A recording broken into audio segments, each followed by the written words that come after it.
Hello, and welcome to Madeleine at the Movies, the Golden Days film review segment, designed to make you feel a little more informed when it comes to choosing what to watch next. I'm Madeleine Swain. Judging by the marketing hype alone, there was only one film screening in Melbourne this week, and we've been inundated in advertising for it for months now. Now, when this happens, it can be for a couple of reasons. One, the film is an unknown quantity that the studios really believe is a winner, but they're concerned that audiences may not discover it on their own, so they're giving it a leg up. But this almost never happens, of course. Far more likely is two, that they've produced a film that is too big to fail. It comes with high expectations, they've poured hundreds of millions into it, often just on cast fees alone, and they want audiences to stream through the doors on opening weekend, preferably before too many reviews come out, in case they're not quite as glowing as they've been hoped for. And this strategy can pay off in spades, and has done most recently with the Michael Jackson film, Michael, which was marketed almost as overpoweringly as the film I'll be talking about in a moment. It received a bit of a drubbing from many critics, but has taken squillions at the box office already. Fox, the company behind The Devil Wears Prada 2, will be hoping for the same response for their film. And to be honest, I think that's more or less what they'll get. Not that the reviews will be bad, but because this is also one of those films that veers into the reviewer-proof category. So the strategy has been just to make sure enough people know what it was and when it was coming. The people that loved the first film back in 2006 didn't give a monkeys about whether there was a subtle and thought-provoking screenplay, sensitive direction, or layered and complex themes being explored. They were there first, last and foremost for the fashion, but also for a definitive fictional portrayal of the closest thing to fashion queen Anna Wintour on film, outside of an actual documentary that is, by a Meryl Streep at her absolute best. And let's face it, that's pretty good. They were also there for a scene-stealing turn by Stanley Tucci in another one of his classic, he's so good we can't believe he's actually heterosexual in real life roles. And the newbie greenhorn meets waspy mean girl jousting between Anne Hathaway and Emily Blunt, the latter in her breakthrough Hollywood role following a brilliant attention-grabbing performance in the English indie My Summer of Love. So now, 20 years later, we have the follow-up. And the question that you'd be asking is, was that long time between drinks simply because they'd run out of ideas at Fox 2000 and thought, let's return to an earlier cash cow for a quick buck? Or that they always wanted a sequel, but waited until they actually had a story to tell to make it?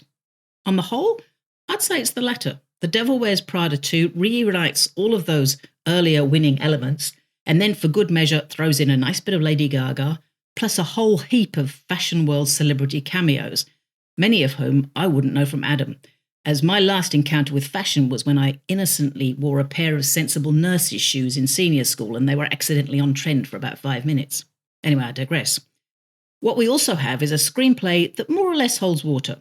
It includes a nod to the world of not just publishing, but magazine publishing today, a world in which the printed end product is at the mercy of the digital, that an entire brand or person can be in danger of being completely cancelled due to one thoughtless move or off-the-cuff remark alone, and how an aging titan like Streep's Miranda Priestley would now be someone overshadowed constantly by an HR representative to ensure that she doesn't do or say anything that could be construed as inappropriate or bullying, and hence bring the agony of lawsuits and massive payouts down on the heads of the company's owners.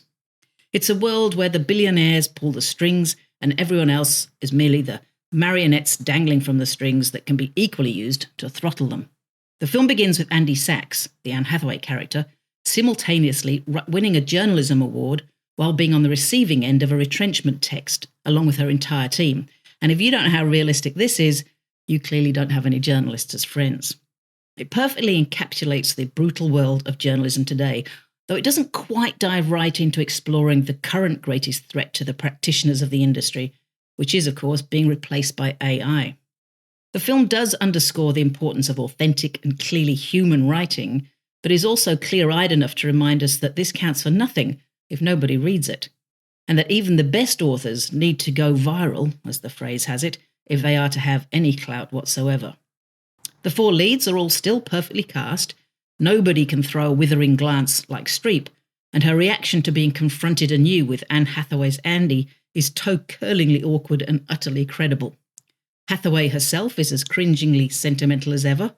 Emily Blunt as Emily at one point asks her if she's ever able to have an emotion that she keeps to herself. And Tucci's Nigel is as wise, waspish, and wonderful as he was in the first film. Justin Theroux is a very welcome addition as a ridiculously wealthy idiot. You can spot who is modelling this on for some added amusement. And there are an interesting couple of faces playing the other boyfriends/husbands. Kenneth Branagh, of all people, is there without much to do as Mr. Priestley. And surprisingly, there's also Australian actor Patrick Brammall, plucked out of Colin from Accounts Land and making an excellent impression as a real estate investor cum contractor who is Andy's new love interest. All round, as sequels go, it's not in the Aliens, Terminator 2, Godfather 2 league, but then neither was its predecessor, the equivalent of the first films of those series. On the other hand, happily, it's a long, long way from Speed 2, and is, in the end, an entertaining and watchable return to the world of Runway magazine that none of those storied and multi-award-winning stars should be embarrassed about signing up for. And yes, it looks like the fashions are amazing, but what would I know? The Devil Wears Prada 2 is rated M, runs for 122 minutes, and is in general release everywhere now.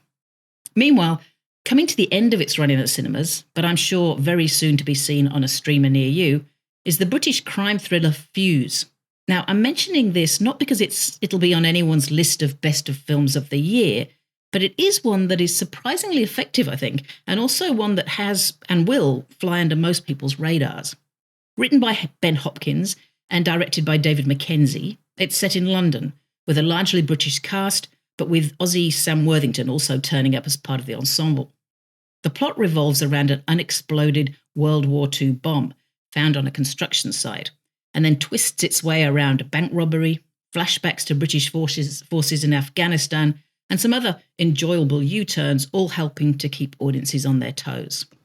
Any film with a massive UXB ticking away in the centre of it is always going to be tense, and Mackenzie, who also made the even better Hell or High Water 10 years ago, and the little scene but also tightly effective Relay a couple of years ago, again proves that he's a skilled director who probably deserves a crack at some more high-profile projects. Fuze is rated MA, runs for 98 minutes, and is screening in selected cinemas now. And that's all from me for this time. Madeleine at the Movies was produced and edited by Blair Purvis. Stay safe and well, and thanks for listening.